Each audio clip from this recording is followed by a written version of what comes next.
We're about to start on the bow section to do the upper and lower cheeks and the head rails. And the first most important thing is to take a look at the plan, because the plan is very good. Take the parts, all the parts off of the main sheets, clean them up, and lay them out so that you get to understand where each of the parts fit, because this is a very complex fitting that you need to really understand the how the parts work together.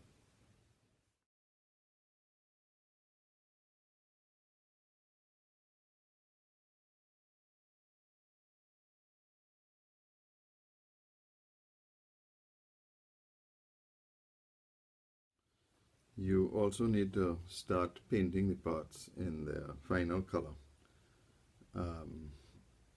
You simply look at, there's a lot of spread that takes place, so the paint, you need to clean all that off so that when you put it on the model, again you get back to those very clean lines. So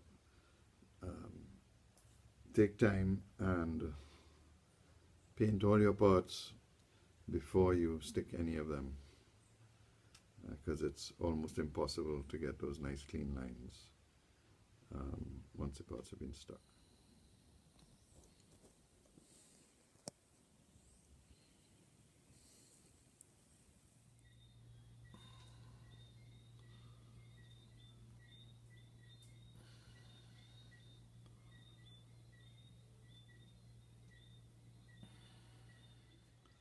Well, she's complete, and just a few things.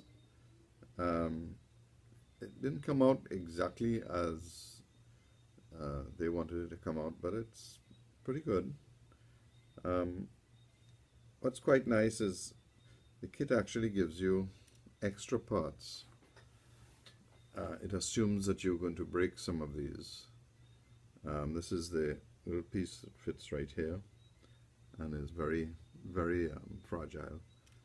And then the pieces that come up here, the odds are you're going to cut them wrong.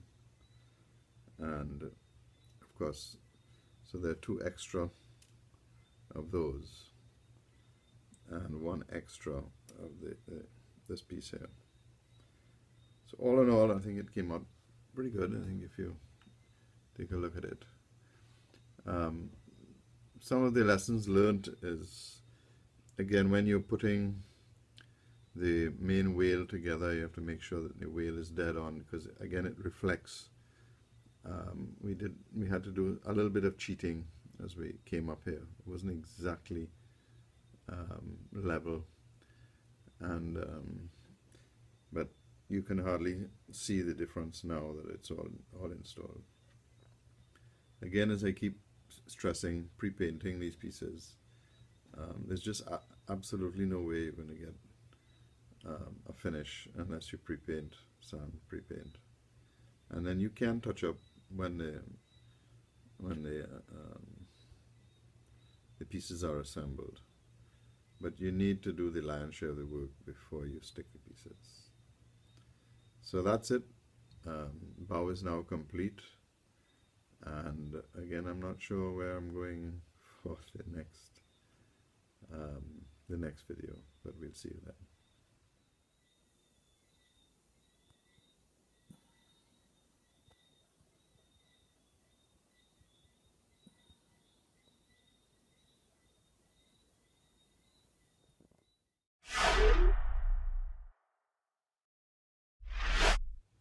I had a number of requests for my to show my Vandelay treenail maker. So I thought I'd take this opportunity to show you. It's very simple. It comes in 3 parts, and you have different size heads. I think I bought 3 different size heads, which come in little plastic packages.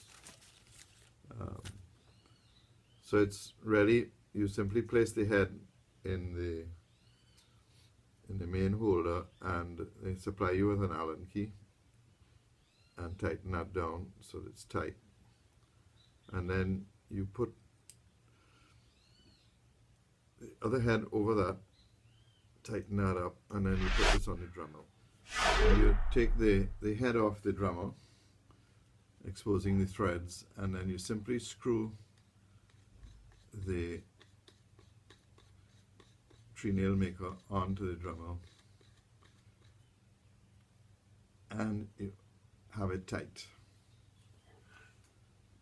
I put it on this stand to help. You're now going to make up some dowel sticks, and I just put this on. This is 1.25 millimeter square. So you're going to get a hardwood and run it through your table saw to make a series of pieces 4 to 5 inches long. We are going to put the gym bands to work. We've set the thickness on the side, and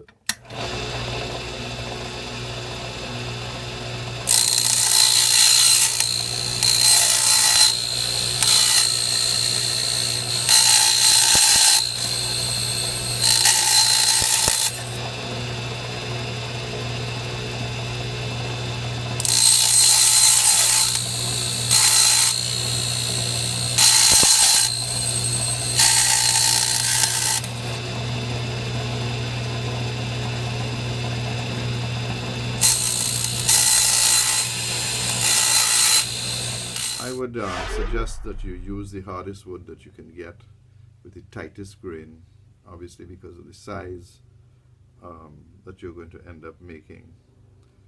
This is some Purple Heart that I had got and turned into some raw stock without knowing specifically what I was going to use it for, but it's such a beautiful wood and so difficult to get that today is a good day to take it out of the box and use it.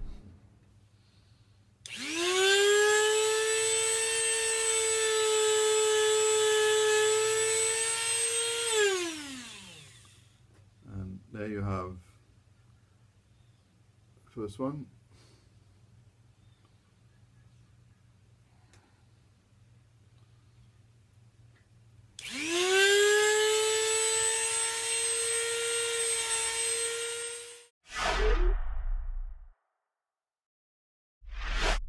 You've noticed I've changed the drill out to one with a variable speed. That other drill just has an on and off switch, and it was running at around 30,000 RPM. You really should run this tool between 15 to 20,000 RPM. It needs the speed to really cut in an efficient way.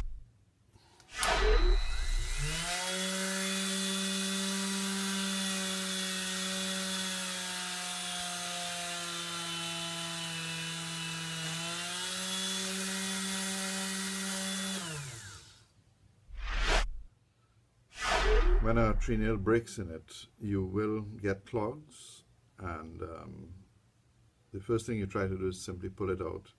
But then there are little tracks here, and you need to make sure that one of these flathead razor blades can go right through. If it can't, it's simply not going to make a treenail. You may also need a pin vise simply to clear the hole. Just be careful not to damage the blades, because at the end of the day it is sharp blades that will determine how efficient the bit is. Vandalay also sells a sharpening stone. I have one somewhere, I just have to find it. I haven't used it in a while. And when all is said and done, you're going to end up with a box of miscellaneous dowels, or treenails as we like to call them, which I try to keep full at all times. If you find a wood that really works well with the Vandalay, I suggest you stick to that wood. You'll notice that the Purple Heart is actually quite brittle, and if you get the grain off, it tends to break often. So it'll be your choice. Eventually you'll get a wood that'll make great dowels.